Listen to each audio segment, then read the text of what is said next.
भाव जो कहा गया है वो माता पार्वती हैं और अर्जुन का जो भाव कहा गया है वो मेरे देव अधिदेव महादेव।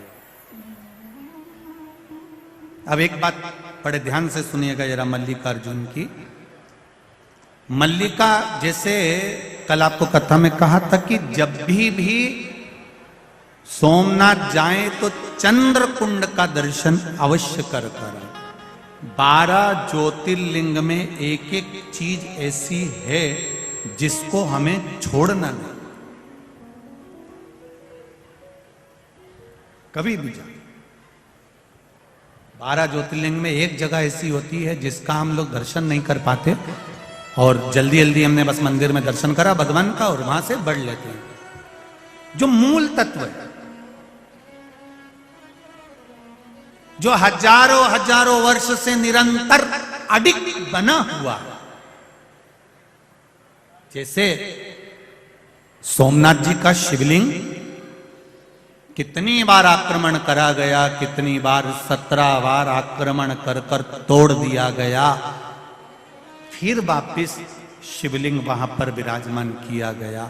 परंतु शिवलिंग बार बार गया आया, पर वो जो चंद्र कुंड था वो चंद्र कुंड आज भी जो पहले से था वो नहीं हट पाया, वो वहीं पर है, वहीं नहीं। उसी तरह 12 ज्योतिर्लिंग में एक एक स्थान एक ऐसा आता है जहां पर वो हजारों वर्ष से एक जैसा टिका हुआ है, अड़िग एक जैसा। एक बार भगवान शिव जी से माता पार्वती जी ने गणेश और कार्तिकेय का संवाद सुना।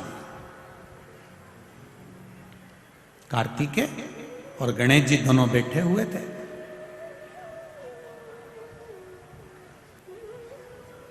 जया, विषहरा, श्यामली बारी, दौतली और देव, शिव जी की ये 5 बेटियां। एक बार सब लोग उनका नाम लेंगे। जया, विषहरा, श्यामली बारी, दौतली और देव, ये शिव जी की 5 बेटियां। ये गंगा के जल से प्रकट हुई हैं और अशोक सुंदरी नंदनवन काशी में प्रकट हुई। दोनों के इनके प्रागट्य की जगह जगह अलग है, स्थान अलग है। जैसे अशोक सुंदरी का स्थान जहां से पानी निकलता है, बीच में जो मोटी लाइन होती है वो अशोक सुंदरी का स्थान होता है। उसी तरह ऊपर से जो जल जलाधारी में से बूंद बूंद नीचे गिरता है वो जलाधारी का महत्व है। जया, विषहरा, श्यामली बारी, दौतली और देव, ये शिव जी की 5 बेटियां जैसे शंकर भगवान के साथ गंगा जी के जल में खेलियां कर रही थी, उनके भाव से ये जल शिव जी को समर्पित होता है। ये 5 बेटियां शिव जी की कोई साधारण नहीं है। जब कभी कोई प्रशासनिक बात सामने आती है कि साहब बहू ने अदालत में केस लगा दिया या उसने केस लगा दिया या उसने कुछ कह दिया, उस जगह पर इन 5 बेटियों की जरूरत पड़ती है। क्या नाम है 5 का? पहला, दूसरी, तीसरी, चौथी, 5वीं, 2। ये 5 बेटियों की जरूरत हमें उस समय पर पड़ती है।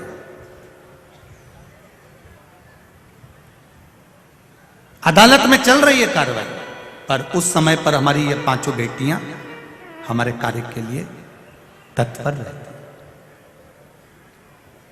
ये जो जलाधारी है ना शिव जी के ऊपर, ये जलाधारी का बड़ा महत्व होता है। जब ब्राह्मण अभिषेक कराते हैं, 3 पाई की चौकी रख उसके ऊपर कलश जो विराजमान करते हैं और एक एक बूंद जो पानी उसमें से गिरता है, ये ऐसे ही नहीं रहता। श्रृंगी से अभिषेक करा रहे हैं, वो श्रृंगी का महत्व समझना चाहिए, वो जलधार का महत्व समझना चाहिए। जब हमें जिंदगी के एक एक पूजन का नियम एक एक महत्व जब मालूम पड़ जाएगा ना, तो फिर हमको लगेगा कि हाँ हम सही पूजन कर रहे हैं, हमारे में ये तत्व का आनंद है। महाराज गणेश जी और कार्तिकेय दोनों बैठकर बात कर रहे थे। जया विषहरा शामली बारी दौतली देव पांचों कन्याएं वहां बैठी हुई थी।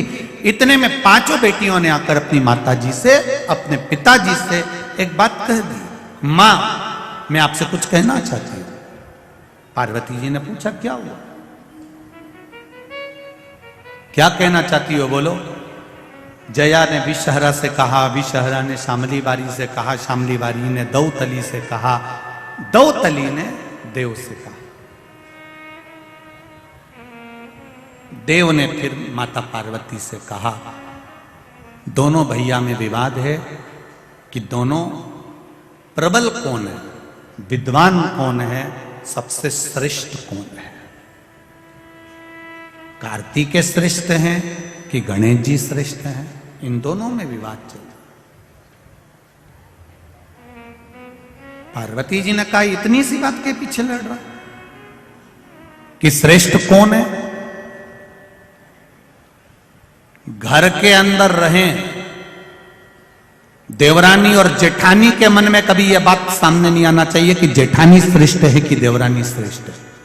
और मेरा सासुओं से हाथ जोड़ के निवेदन है, अपनी जिंदगी में तुम किसी को भी धन दे देना मना नहीं है, पर अपने मुंह से कभी मत कहना कि बड़ी अच्छी है कि छोटी अच्छी है।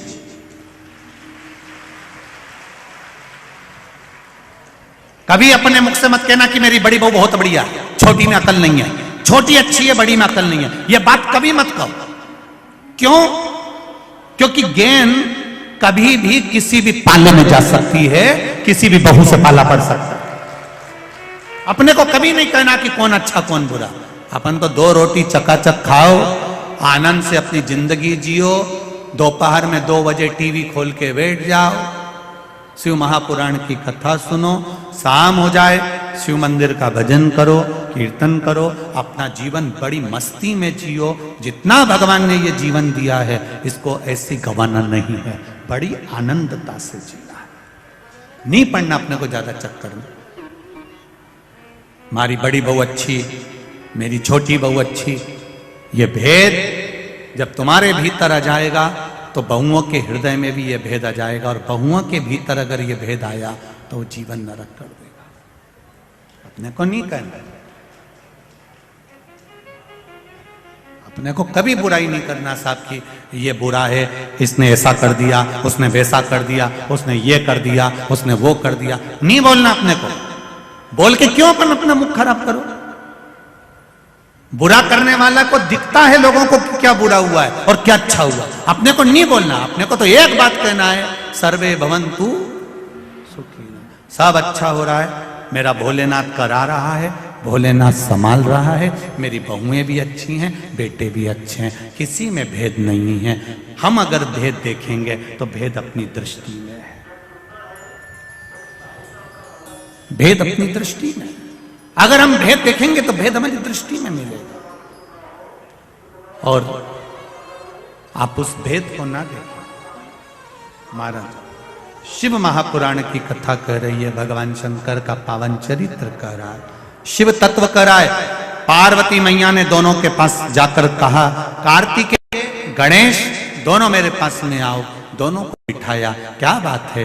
गणेश जी कहते हैं मैं बड़ा, कार्तिकेय कहते हैं मैं बड़ा। पार्वती जी ने शिव जी से किलवा दिया, जो पृथ्वी की पहले परिक्रमा कर कर आएगा वो प्रथम पूछा जाएगा। सदानंद कार्तिकेय मोर पर बैठकर चले गए और गणेश जी महाराज चूहे पर बैठ गए, और माता पार्वती और शंकर जी को एक जगह बिठा दिया। उनकी परिक्रमा गणेश जी महाराज ने, उन्होंने परिक्रमा कर दी। अब गणेश जी ने ये परिक्रमा कर दी और सदानंद कार्तिकेय परिक्रमा करने के लिए गए। अब लोगों ने, तुम लोगों ने बहुत अच्छे से ताली भी बजा दी कि साहब गणेश जी ने माता पिता की परिक्रमा करी, और ये गणेश जी ने परिक्रमा करी तो उनके लिए तुमने ताली बजाई। बजाई ना? बोलो तो सही। हाँ ठीक है, मना नहीं है। थोड़ा माइक बंद करवा दो, थोड़ी सी देर, आधा घंटा बाद चालू करवा। अब समझना, जरा फिर समझ लीजिएगा महाराज जी। गणेश जी महाराज ने माता पिता की परिक्रमा करी, वो प्रथम गिनती में आए क्योंकि उन्हें बुद्धि का परिचय दिया। सदानंद कार्तिकेय ने अपने माता पिता का कहना माना, परिक्रमा करने चले गए। गलत किया क्या सदानंद कार्तिकेय ने? जरा जम के बोलो। नहीं।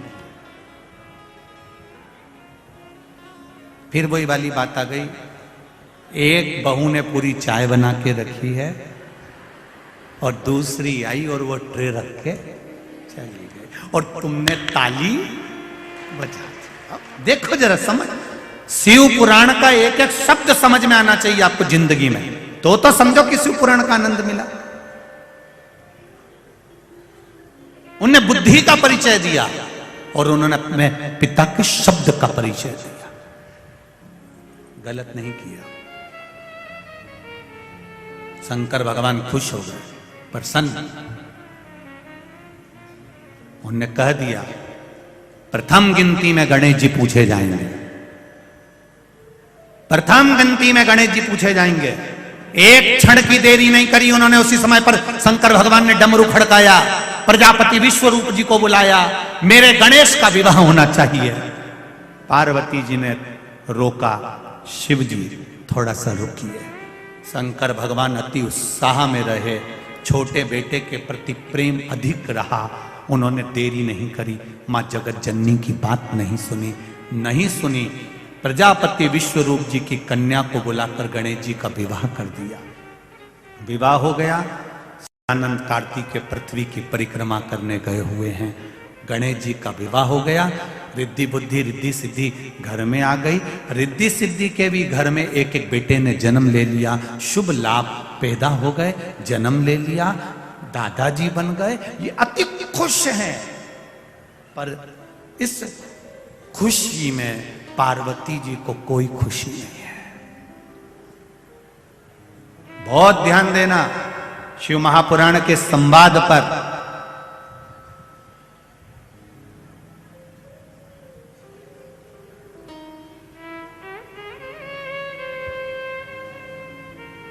जो बेटा दुकान पर बैठता है ना, पिता को लगता है कि सबसे ज्यादा काम यही कर रहा है।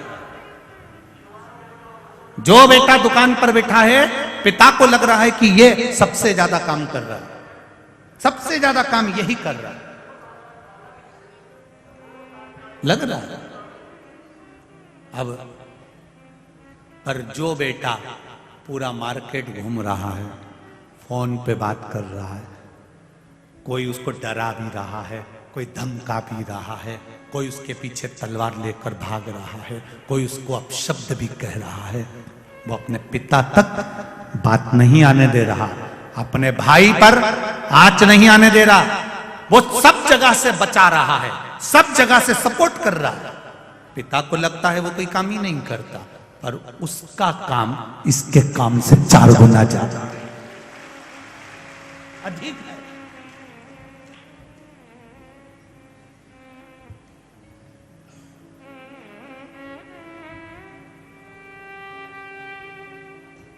इससे अधिक है, वो अधिक है।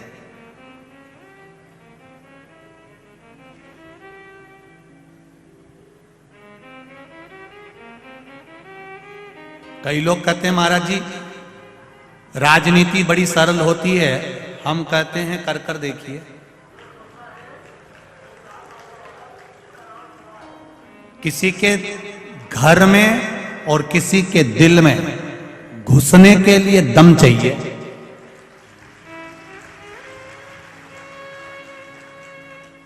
मैं संजय भैया को धन्यवाद दूंगा, साधुवाद दूंगा कि आप हृदय में बैठे हो लोगों के, इसलिए उसका भाव यहां दिखता है। दिल चाहिए, सहजता कोई नहीं। फोन पर कह दिया तो एक माता पार्वती जी ने कहा आपने कैसे निर्णय ले लिया, आपने बेटे की शादी भी करा दी, आपने सब कुछ कर दिया, आप आगे बढ़कर काम कर दिया। और आए सदानंद कार्तिकेय, उससे पहले ये सब कुछ हो चुका था। पार्वती मैया खुश नहीं थी, माता पार्वती की आंख में आंसू भरा हुआ था। केवल एक मां संसार में ऐसी होती है जो अपने बच्चों को कभी भेद रखकर दूध नहीं पिलाती है कि मैंने बड़े को ज्यादा पिलाऊंगी, छोटे को कम पिलाऊंगी। मां कभी भेद नहीं रखती कि मैं बड़े को ज्यादा दूध पिलाऊंगी, छोटे को नहीं पिलाऊंगी, छोटे को पिलाऊंगी तो बड़े को नहीं पिलाऊंगी। बराबर का एजुकेशन मां देती है, बराबर के कपड़े पहनाती है, बराबर का श्रृंगार करती है, बराबर का आनंद कराती है। और बच्चा छोटा होता है, मां उसकी आंखों में कजरा भी लगाती है और उसकी राई नोन लेकर नजर भी उतार देती है।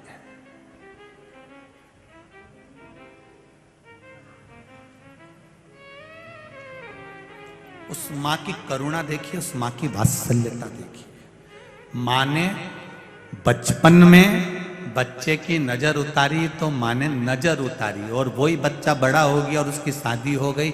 अब मां कुछ उसके ऊपर से उतार के बता दे तो पास में जो जगदम्बा रहती है ना, उसको लगेगा जरूर मेरी सास कुछ कर रही थी तुम पे। बस यही अंतर है, यही अंतर है। शिव महापुराण में जिंदगी भर से माता पार्वती जी शंकर जी को जल चढ़ा रही हैं, हमारे घर के पूर्वज शिव जी को जल चढ़ा रहे हैं, हमारे यहाँ के बुजुर्ग मर मर के चले गए शंकर भगवान को जल चढ़ाते चलाते, शिव जी पर अभिषेक करते करते, जल चढ़ाते, सावन महीना शिवरात्रि को जल चढ़ाते हुए आज के समय में सीहोर वाले महाराज ने जल चढ़ाना बता दिया तो लोगों को लग गया टोटका बता दिया। जो पूर्व का चला, सास बच्चे की नजर उतारती है, वो नजर उतारी है उसने, मां है।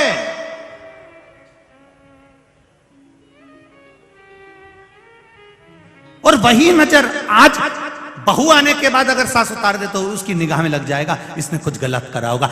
गलत देखने वाले को गलत दिखता है।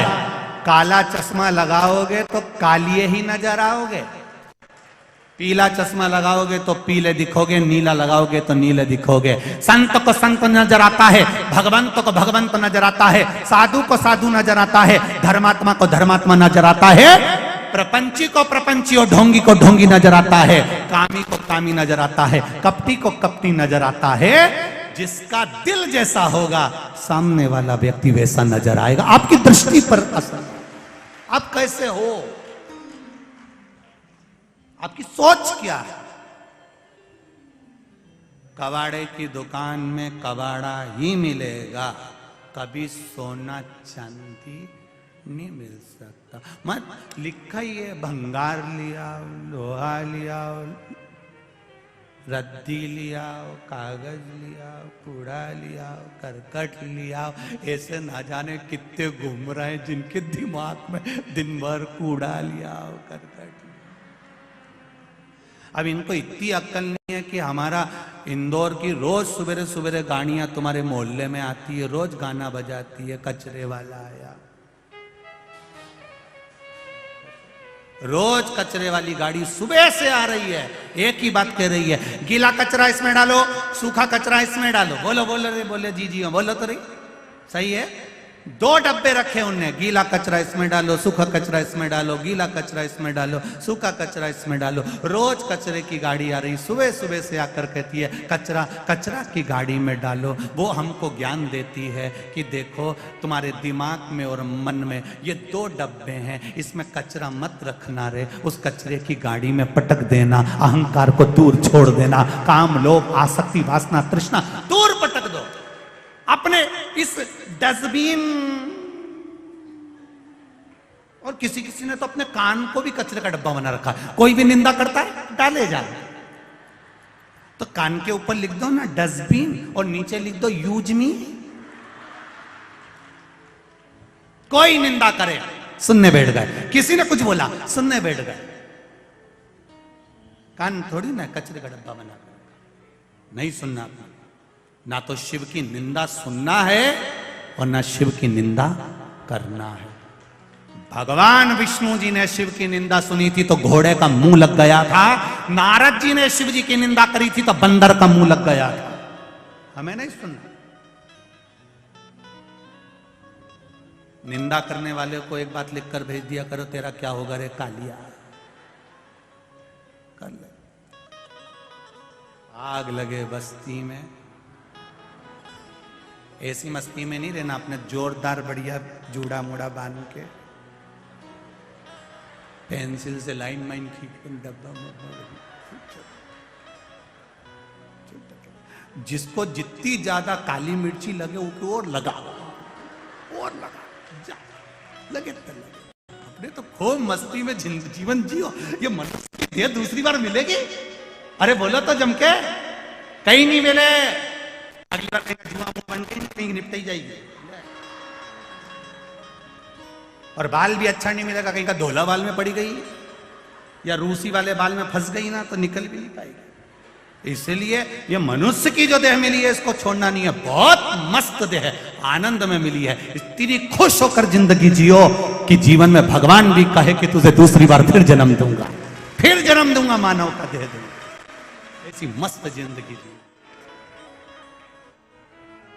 महाराज शिव कथा कह रही है, देखा सदानंद कार्तिकेय को आए, पार्वती जी का हृदय रो रहा है, नैनों में जल भरा है। सदानंद कार्तिकेय जी ने आकर कुछ भी नहीं बोला, एक शब्द भी सदानंद कार्तिकेय जी ने नहीं कहा। आए, माता पिता को प्रणाम करा, श्री सेलम पर्वत पर चले गए, तप में लीन हो गए। माँ रो रही है, शिवजी से कहा बाबा आपने आज अच्छा काम नहीं करा, एक पुत्र की प्रियता दिखी, दूसरे पुत्र की अप्रियता। आज मैं आपसे कुछ मांगना चाहती हूं, वर देना पड़ेगा आपको, आप मुझे वर दीजिए भोलेनाथ। शिवजी ने कहा पार्वती तुम्हें क्या वर चाहिए बताओ, क्या वर दिया जाए बोलो पार्वती। पार्वती जी कहती हैं मुझे वर दो भोलेनाथ, गणेश जी ने तुम्हारी परिक्रमा करी और तुमने उसको उठाया, सब कुछ दे दिया, उठाया सब कुछ दे दिया, मेरा निवेदन स्वीकार करो। गणेश जी ने परिक्रमा करी, आपने उठाया, सब कुछ दे दिया। आज ये पार्वती आपसे वर मांगती है, आज के बाद आपकी कभी परिक्रमा नहीं हो, कभी परिक्रमा नहीं। आज ये पार्वती आपसे वर मांग रही है, आपकी कभी परिक्रमा नहीं होना चाहिए। शिव जी ने कहा पार्वती क्यों? शंकर भगवान ने पूछा तो पार्वती जी कहती आप भोले हैं और भोला के वश सब कुछ लुटा बैठते हैं, आपने दूसरे पुत्र कार्तिकेय का नहीं सोचा, इसलिए मैं चाहती हूं कि ये परिक्रमा अब नहीं हो। सारे देवी देवताओं की परिक्रमा होती है, पर गणेश जी ने जो परिक्रमा करी उसके बाद में शंकर भगवान की परिक्रमा नहीं होती, शिव जी की परिक्रमा आदि होकर वापिस आ जाती है। यहां तक हमारा शिव महापुराण की कथा कहती है कि भगवान शंकर के मंदिर में जब आरती हो, आरती के बाद में आप लोग जब परिक्रमा करते हैं, वो परिक्रमा भी आदि कर कर शिव मंदिर की परिक्रमा के अंतर्गत आधा भाग शिव रसपति। महाराज सदानंद कार्तिकेय पहुंच गए श्रीशैलम, वहां बैठ गए, तप में लीन हो गए। देवऋषि नारद जी से कहा आप जाओ जरा पता कर कर आओ, मेरा पुत्र गया हुआ, मेरा बेटा गया। भगवान शंकर के कहने पर देवऋषि नारद ने जाकर श्रीशैलम पर कार्तिकेय जी को समझाया, पर वो आने को तैयार नहीं, वो नहीं आता, आना ही नहीं चाहता, मैं नहीं आऊंगा, नहीं पहुंचा। एक पत्थर का घाव और एक वाणी का घाव।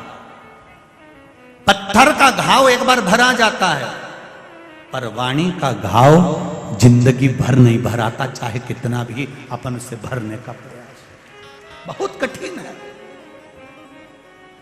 इसलिए वाणी ऐसी बोलिए जो मन का आपा खोए, पर आज के जमाने में वाणी ऐसी बोलिए जो जम के झगड़ा, और उससे मत बोलिए जो तुमसे तगड़ा। वाणी प्रेम की बोली, मिठास की बोलिए, अच्छा बोलिए। आप जितना अच्छा बोल सकते हो आपकी जिंदगी में, वो आपके उन्नति की सीढ़ी पर आगे चढ़ाने का काम करेगी आपकी केवल वाणी, आपके केवल शब्द।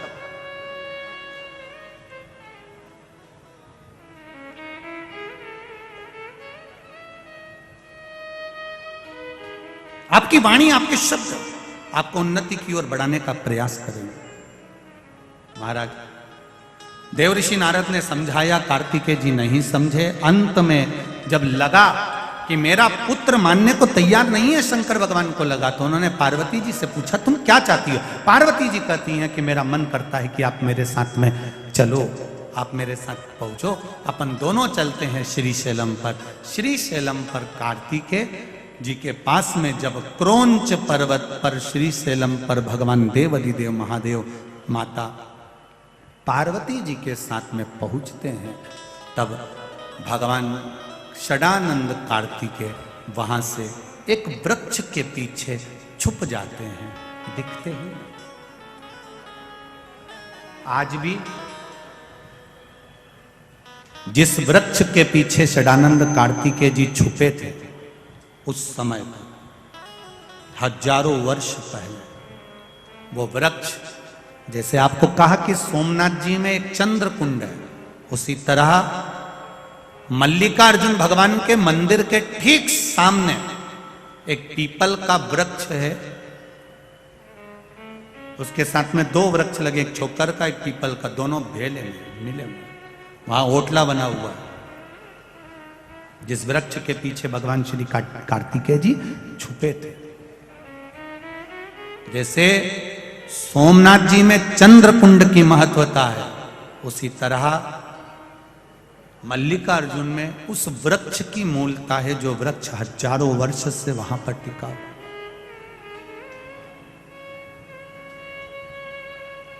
पाताल गंगा का दर्शन हमको केवल एक ही जगह पर होता है, आंध्र प्रदेश के मल्लिकार्जुन से 36 किलोमीटर की दूरी पर पाताल गंगा का दर्शन हो जाता है।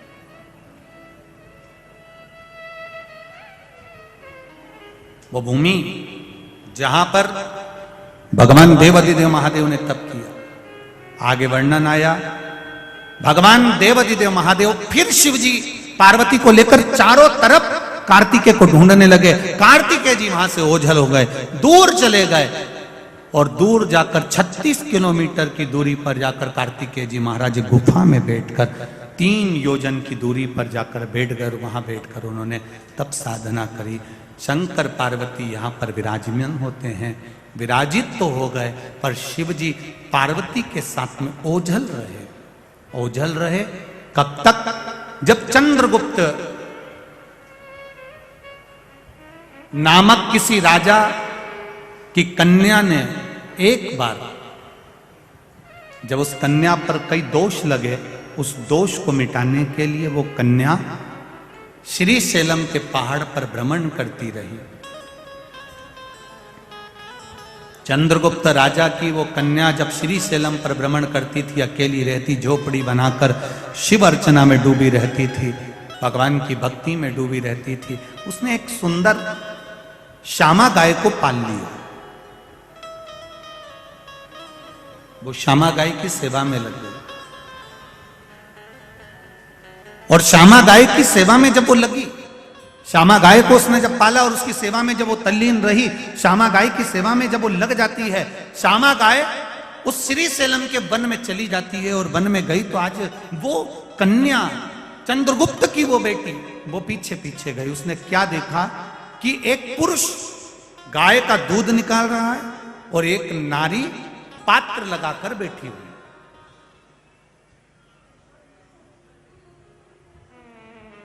एक पुरुष दूध निकाल रहा है और नारी पात्र लगाकर बैठी हुई है। चंद्रगुप्त की, राजा चंद्रगुप्त की बेटी ने जब वो चरित्र देखा, देखकर उसको बड़ा आश्चर्य हुआ। बहुत दूरी थी, चंद्रगुप्त की बेटी दौड़ पड़ी, दौड़ी बेटी, और चंद्रगुप्त राजा की लड़की जब दौड़कर वहां पहुंची वहां पहुंचकर क्या देखती है कि वहां पर ना तो कोई पुरुष है और ना कोई स्त्री है। गाय के नीचे एक शिवलिंग विराजमान है, उस शिवलिंग पर दूध अपने आप गिर रहा था। उस कन्या ने देखा, उस नारी ने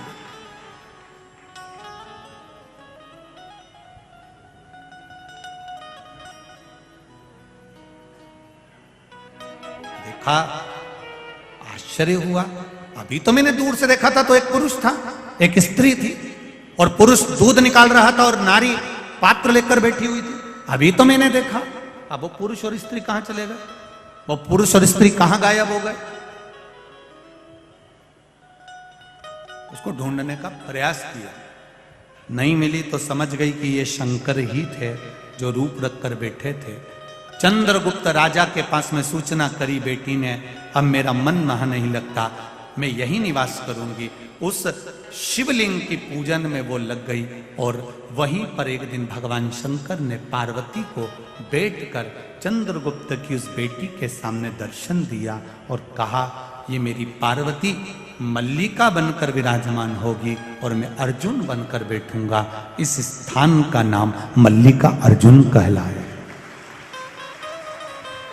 ये स्थान मल्लिकार्जुन के नाम से प्रसिद्ध रहेगा और मल्लिकार्जुन के रूप में भगवान देव अधिदेव महादेव यहां विराजमान रहेंगे। ये भाव प्रकट करा। मल्लिकार्जुन भगवान के जब दर्शन करने जाएंगे तो मल्लिकार्जुन भगवान शंकर के शिवलिंग का जहां दर्शन करते हैं उसी से पीछे की ओर माता पार्वती का दर्शन। मल्लिकार्जुन का दर्शन करने जाएंगे तो वहां पर भी एक कुआं बना हुआ है, कुंड, कूप। पूर्णिमा की रात्रि को अगर दर्शन करेंगे तो पूर्णिमा के चंद्रमा का दर्शन उस कूप में होता है। जब पूर्णिमा का चंद्रमा उस कूप में दर्शन देता है उसी समय पर मंदिर के शिखर का दर्शन भी उस कूप में होता है। इन दोनों का जब दर्शन हम एक साथ करते हैं तो नेत्र का जो रोग है वो समाप्त होता है। मल्लिकार्जुन के मात्र दर्शन मात्र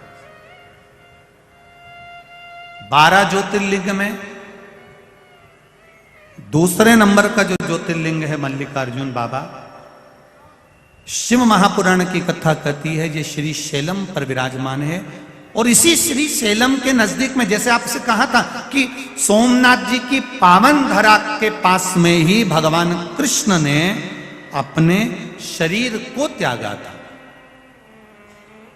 चरणों में बाण लगा था और भगवान ने अपना शरीर, तो यहां जो श्री शैलम की भूमि है, इसी भूमि के नजदीक में माता सती के शरीर के जब भगवान विष्णु ने टुकड़े करे थे, उस टुकड़े में से ग्रीवा भगवान माता सती की श्री शैलम से मात्र 2 योजन की दूरी पर ही माता की एक शक्तिपीठ है, जहां पर माता का ग्रीवा गिरा हुआ, आद्य शक्ति माता सती का ग्रीवा गिरा हुआ। यहीं पताल गंगा भी है। कभी आप लोग जाएं मल्लिकार्जुन तो 2 योजन की दूरी पर, 2 या 3 योजन की दूरी पर पताल गंगा है, जहां पर भगवान शिव के मंदिर पर जाने से पहले लोग बाग वहां स्नान कर कर जाते हैं कृष्णा नदी में।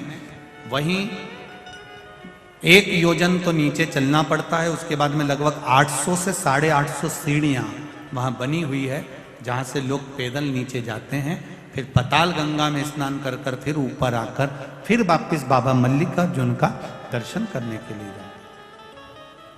ऐसे देवाधिदेव महादेव मल्लिकार्जुन के रूप में विराजमान होते हैं। भगवान शिव की अविरल भक्ति का आनंद होता है। बोल मल्लिकार्जुन भगवान की जय। आगे वर्णन आता है दक्ष प्रजापति की जो माता सती